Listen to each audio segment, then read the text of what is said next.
What's up, everybody? It's your man's KJ the Great dropping another edition of All Sports Media TV.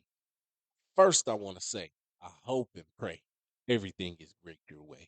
Now, we're about to talk about the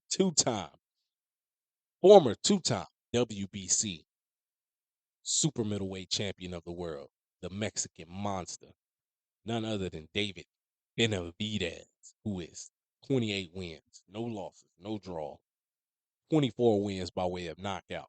Last in the ring, seen David Benavidez take on Demetrius Boo Boo Andre, and he put on a show. They both put on a really great fight, but David Benavidez put on a show.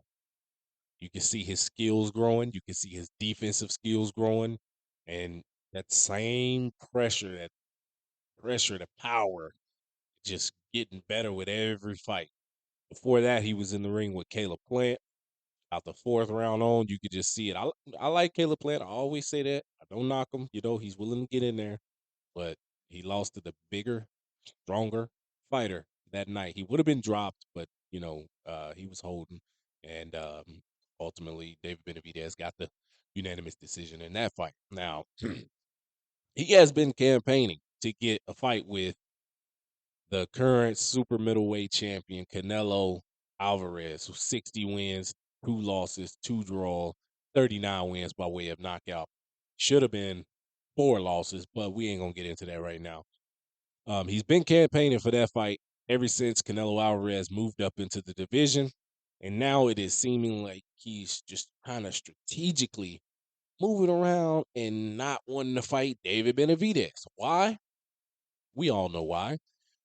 So, in other words, David Benavidez said he wants to be active. He was intending on coming back this March, but it's not looking like that's going to happen. Now,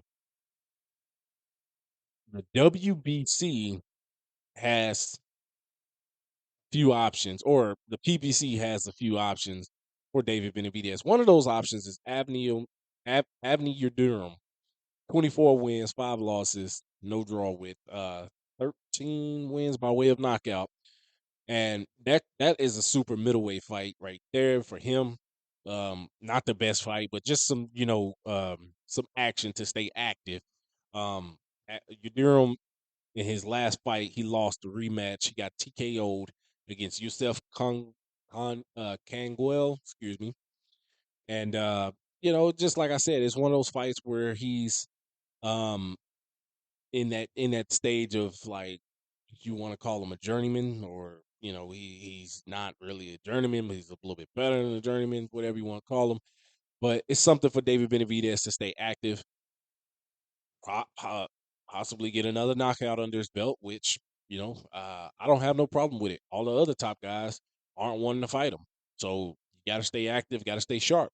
Now, another option, and David Benavidez has spoke on this himself, is that he may want to move up, or is going to move up to light heavyweight at some point in his career. Now, he wants to fight with Canelo Alvarez beforehand, but if Alvarez is still dragging his feet, not wanting to fight, picking smaller competitors, fighting who, blah blah blah, then he'll move up. He said he sparred Dimitri Bivol, WBA light heavyweight champion, before, and he thinks that'll be a good fight for him.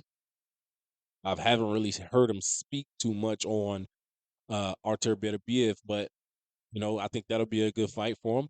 Now, the WBC president Mauricio Suleiman uh, stated that if he does move up to light heavyweight, they have Oleksandr Gvozdyk, I believe is how you say his name. Correct me if I'm wrong, people. But he is 20 wins, 1 loss, no draw, with 16 wins by way of knockout. The 1 loss in his career, he was stopped by Artur Beterbiev after he was dropped 3 times in the 10th round of that fight. I saw it; it was crazy. But he's a solid fighter.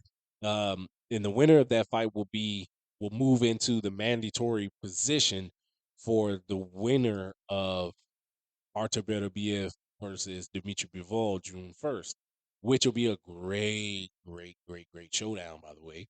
And I think if he can't get the Canelo Alvarez fight in May, the WBC already said they were going to make him the mandatory, but they're not doing it. They didn't do it. They said they're going to make him the mandatory in March, but they haven't done it. They said they were going to do that last year. They haven't done it. He should probably consider going to light heavyweight. And the reason why, because he wants to be a multi-weight world champion, and I think he can do it. And to do that against Artur Beterbiev or Dmitry Bivol will put him in a place where it's like, boom, there's no way around it now. He can stay at like heavyweight, defend his titles, or he can go back down to 168. And that's just the only way you could see him not fight. The only way you can see him fighting Canelo Alvarez, because at that point, Canelo Alvarez can't say, "Oh, all the other guys need to start fighting each other instead of just trying to fight me." Or you on payday? No, no, it's not about that. It's about legacy. Or he can't say at that point, "Well, he hasn't fought anybody." Well, clearly he has fought some people. He's fought Caleb Plant. He's fought David Lemieux. He's fought Demetrius Andrew.